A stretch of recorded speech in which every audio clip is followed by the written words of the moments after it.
Welcome to the Middlesex Moment Show. I'm Marlene Olson, standing in for Dr. Anna Washesa.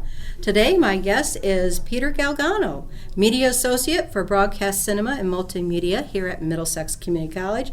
But more importantly, he's the Veteran Outreach Coordinator here at the college, and we're going to talk a lot about that today. This is the Veterans Oasis Center here at the college. So welcome, Pete. Thank you, Marlene, and nice to be here on the show with you. Tell us a little bit about the Veterans Oasis Center and how it got started here. Okay, Marlene, I believe it was way back in 2008 where the governor was suggesting a place for veterans where they can meet each other on campuses, talk, quiet place to learn and study because of everything they've been through. So why is that important that they have a separate space? What does that do for them? Okay, a lot of our veterans here at the college are just returning veterans from Iraq and Afghanistan. They have seen a lot of bad things in trying to help the people in Iraq and Afghanistan preserve their freedoms or give them different freedoms, just like we have here in the United States. And through doing this, there are fighting going on, IED bombs going off, people being killed in your arms. So now you get your discharge and you come home, and the VA, not the VA, but the military tells you, okay, you got a brand new post 9/11 GI Bill, and you get this benefit and that benefit, and you go on your way, but nobody really knows, how do I get these benefits? So as I said, in 2008, the governor got together and would like to have an Oasis Center on campuses, a place where these veterans can meet, because these veterans don't even talk about these horrific things they've been through to their friends or family. That's why over the time since I've been at the college, veterans have came up to me, because I always wear something Marine Corps on my body, and they stop and we talk because we have similar experiences. So you really began to see the need long before it was identified in an official way. Yeah, probably 2004, 2005. I support the Marines from Charlie Company who went over in 2003 and 2004, and then in 2006, and we've lost 8 Marines from Connecticut during that time. Right. So I'm very close with their families, and that really started the ball, even though for years I've been working with veterans, but when it comes close to home, you want to do a little bit more for these veterans. So in 2008, there was that announcement, and here at the college, I got together with Julie MxCC, Susan Solowitz, and we were talking about and planning a Veterans Oasis Center here at this college, and it was supported by the Greater Federation's Women's group. I'm sorry I don't remember the full name, but they've been very helpful in preparing colleges with this Oasis Center by donating refrigerators, microwave, TVs, just stuff to make it more at home. And the college, on the other hand, they provided computers and printers and stuff like that to make it a welcome environment for the veterans. Okay, we're going to pause here for just a moment to hear some messages from our sponsors, but when we come back, we'll get into more details about the Veterans Oasis Center. Thanks, Pete. Thank you, Molly. Welcome back to the Middlesex Moment Show. I've been visiting with Peter Galgano, and we've been talking about the Veterans Oasis Center here at Middlesex Community College. And we kind of covered how it got started, or at least the original dates, but really we haven't covered a lot about why was this so important. And we've talked about what the veterans need, what they're coming back with, but how does the center help them? What is it that does, what's there that addresses their needs for either being away from perhaps additional stress here at the college, which the beginning of semesters can certainly provide students, but also the resources that are there, the sense of home that's there, a sense of belonging that a Veterans Oasis Center might provide for them. So I thought maybe we'd go into that a little bit more. Sure, Marlene. Being it's the Veterans Oasis Center, it has veterans from all different branches of service. No matter what branch of service they're from, they share a common bond. So it's easier for them to talk to each other. They get serious, They have fun. They even talk about different ways of doing their projects here at the college, different assignments. They're even there to help each other. So they really were evolving a sense of community, a sense of belonging, and that's with people who, quite frankly, are going to understand. And others may not, but this group will. Yes. As a matter of fact, I was at Support the Troops Honor Veterans Affairs this morning, and the camaraderie there, the brotherhood between there was like 300-400 veterans there, and it was like we were all one family. And that's what the Veterans Oasis Center is like. Within the Veterans Oasis Center, we also have a Veterans Club that's run by the veterans. We have president, vice president, and we're thinking of different ways of getting the word out to the college, to our veteran students at the college, on which ways that they can receive help and take care of their families, go to school, and have a job at the same time.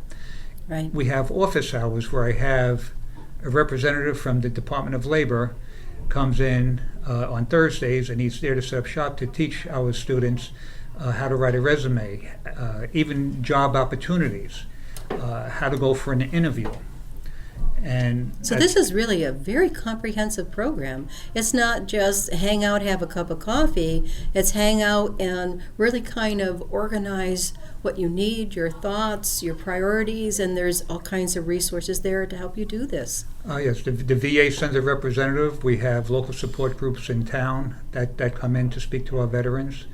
Our Veterans Club is also in a partnership with the Greater Middletown Military Museum, which are actually loaning us memorabilia from all different wars this week. I'm actually going to pick them up this afternoon to set up in the library. And on Wednesday, we're having a special presentation from 11 to 3 o'clock in the student lounge to let the other students of the college learn and find out about their fellow students who are veterans. Is that just for the veterans here on the campus? Can anyone from the greater community attend as well? Yes, veterans groups from the community are coming in. Ex-Ron Organic, who's the president of the Military Museum. Okay. He's going to try to make it here. It'll be a little late, maybe after 1 o'clock, but he's going to set up a table of his own with memorabilia and flyers, just to make the community aware what veterans are all about. And especially these veterans that here at the college who are went out to war to protect our freedoms, because freedom is not free. And then they come home and there's no jobs for them, or they can't get an education, or they have to. So here at the college, we want to provide the education they need, give them all the help they need to know to understand the post 9/11 GI Bill, to get help at the VA or any other help that they may need. And it's just wonderful seeing, like I said earlier, veterans helping veterans. How many veterans have you in the program right now? Is there, let's take the group that you formed, the Veterans, what was it? It's the Middlesex Community College, MxCC Veterans Club. Right now we only have 15 veterans that are attending, which is actually pretty good for a first-time club. We just started last semester. But like I said, veterans don't like to be singled out. They don't want to, they're saying, I'm average, I'm a regular guy. So this is not just all about help, but it's all about resources that they can help themselves. And when we use the word help, we're talking about providing information on what financial gains, the GI Bill that you mentioned, that's theirs. And if someone isn't telling them how to use it, they might not fully utilize that, and thus may have to work a second job or have to take on more debt than they really need to. That's there because they served our country. And the GI Bill, in some cases, might be, a little hard to interpret if you're trying to do it on your own. So this would be a place where that sort of resource would be available, in addition to any of the other things that you would have there in the center. Yes, absolutely. Most veterans don't know what they have coming to them. They have families to worry about. So they have, a veteran will put priorities of his family before his own, because that's what he did for his country. So he just takes it back, and it's a pretty long transition. Most veterans would take a year to 2 years to transition back to civilian life, but he's never going to lose that sense of brotherhood and pride of his service. Well, that's impressive, Peter. Now, with some of this, there's still help needed from the community.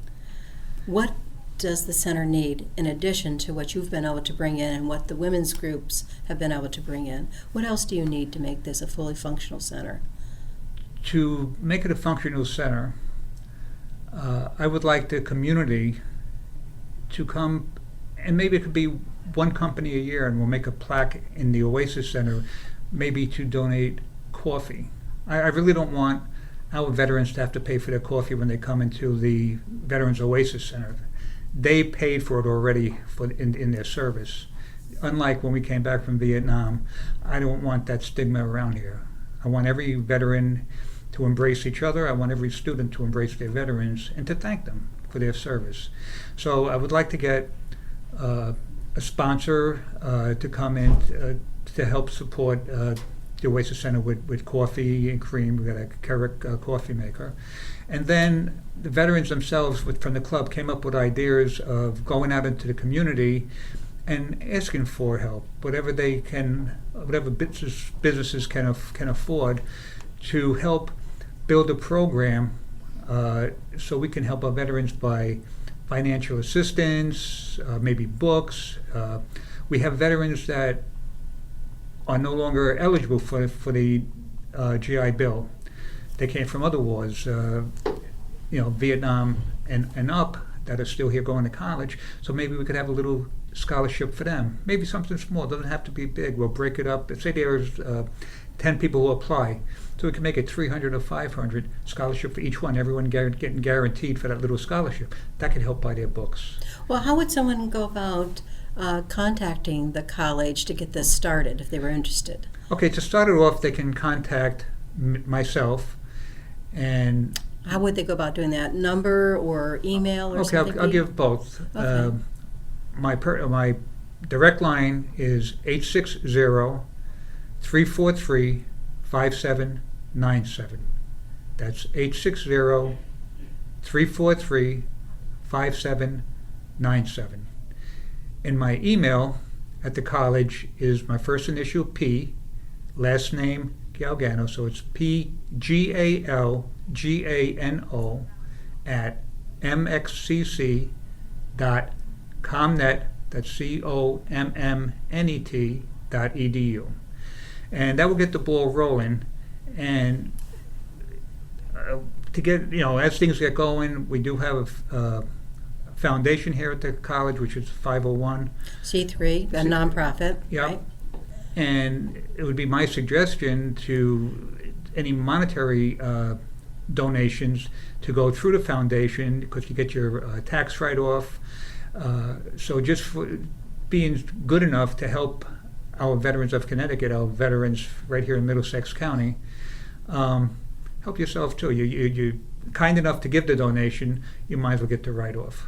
As well. Wonderful. So they can give us a call. They can call the main college. I think a lot of people know about the program here, and we'll definitely make sure that they find their way to you, Pete, because so many other people have, and you're always there to lend a helping hand. So this has been the Middlesex Moments Show. I've been visiting with Peter Galgano. Welcome back to the Middlesex Moments Show. I've been visiting with Peter Galgano, who's the Veterans Oasis Outreach Coordinator here at the college, or the Veterans Outreach Coordinator.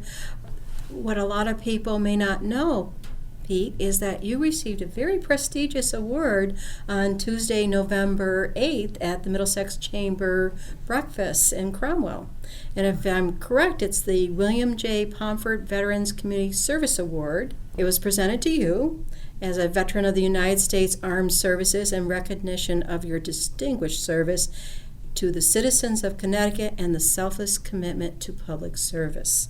A little bit about Bill was that he was a Marine Corps in World War II and was a member of the American Legion for 60 years, holding the offices of State Commander, state treasurer, and commander of the Middletown Post 75. And he was also a graduate of Middletown High School, probably back in the 1930s, if I got my dates correct here. He also served on the Middletown Common Council, was the first president of the Ahern Wayland Baseball League, and was the founder of the first president of the Middletown Sports Hall of Fame. For years, he served as an administrator of the state's Soldiers, Sailors, and Marines Fund for veterans and their dependents. Obviously, he was involved in everything. To receive an award like that, you must think very, very, very highly of all the service that you put in, Pete. I mean, you're Bill Pomfret II. Thank you. You're welcome. So tell us a little bit about that. And this was actually this yesterday morning. It was quite an honor to be there. I actually had a chance to speak to a lot of the past recipients. It's almost surreal because what they do, what I do, what William Pomfret has done, you do it because you can and you're there and you try to help. You don't seek recognition or a pat on the back, but you get the pride of just being able to help other veterans, help organizations in the communities. It was quite an honor for me to receive that award, and when they were reading my introduction, you know, you never hear or think about everything all at one time. Of course, of And course. here I am very proud of my Marine Corps service, and here I'm sitting at the head table and I got tears in my eyes, and they're talking about me because it doesn't sound like me because, you know, who is that guy that does all that stuff? That's not what you think about. Well, we certainly think of you that way, Pete, here at the college. We know the service that you've put in for our veterans, and now we know the service you've put in for the greater Middlesex family, not just the college, but all veterans. Yes, and I guess that's why it's a really natural fit here at the college with the Veterans Oasis Center, the Veterans Club, because, like I said earlier, the theme is Veterans Helping Veterans, and it's just a way of giving back. Paul Buddy Bucher, he was Medal of Honor winner. He was the great in Vietnam. He was the guest speaker today, and he said a lot of inspiring things that really touched the heart and hit home. And all these veterans throughout the years have given the ultimate sacrifice, have gone out without asking a question, doing whatever they can to preserve our freedoms that we have. And people don't realize that. And then they come home out of the service, especially the Vietnam veterans, and right away, even Paul Buddy Bucher had a friend who also got a Medal of Honor, or an acquaintance, and he came home, he got his Medal of Honor, and then he was homeless. Well, not really homeless, but he didn't have a job, and he had a wife, and he had a kid, and he couldn't get a job. His wife started, and I really wish I could remember the guy's name that Paul talked about, but he was in Chicago, and his wife was going to have a baby, but she started hemorrhaging, miscarried. Oh. They rushed her to the hospital. He said, no, don't worry, we'll take care of her. You come in this room. So they asked him for his insurance card. He says, I don't have an insurance card. They said, well, you got $50. He goes, I don't have $50. And they told him that, okay, you have to take your wife somewhere else. But she's dying, she's bleeding. So he went out and he went to his friend and asked for a gun. He got a gun. He went into this store and pointed it to the teller and said, or the guy behind the counter, and says, all I need is $50. I got to get my wife an operation. Please give me $50. As he's holding the gun at the guy. Oh, The guy opened the register and killed him. Then he asked him, why you here? So here's a guy that gave up almost everything for his country and just trying to help his wife gets killed.